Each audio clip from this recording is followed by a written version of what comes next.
Төв аймгийн Эрдэнэ сумын нутаг дэвсгэр Баян даваагийн амны ядаг дээр Сүхбаатар аймгаас Улаанбаатар хот руу зорчиж явсан орон нутгийн автобус осолдож 6 хүн газар дээрээ нас барсан ноцтой осолгодлаа.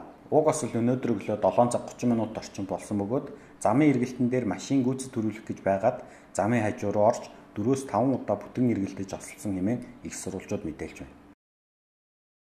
Сүхбаатар аймгийн шуудангийн том автобус 47 хүнтэй яваад замын хажуу ороод унсан байна.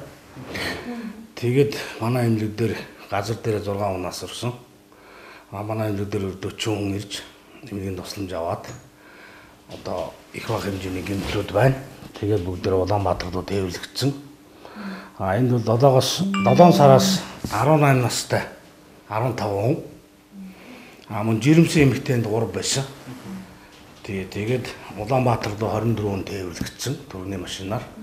Энэ дээр бол Налахын авар халав, онцгой байдал, Налахын 103, Ярдад тусламж бол мөн дээр нь 105 ажилласан. Улаанбаатар төрийн тусламжийн 3 баг алсын дөрвийг ирсэн.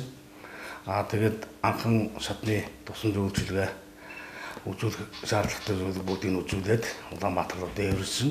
6 сартай хүүхэд байна. Түүний ээж нь газар дээр нас орсон гэсэн юм мэдээлэл байгаа. Ээжтэйгээ явсан хүүхэд тийм ээ. Энд бол 2 хүн яаралтай гаргаанд орж ирнэ гинэ.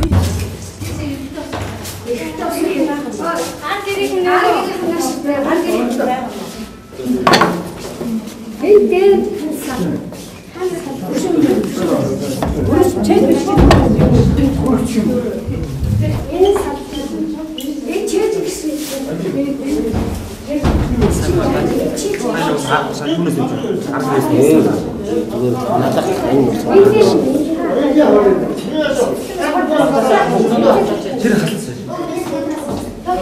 Та агресс нэж байгаагүй.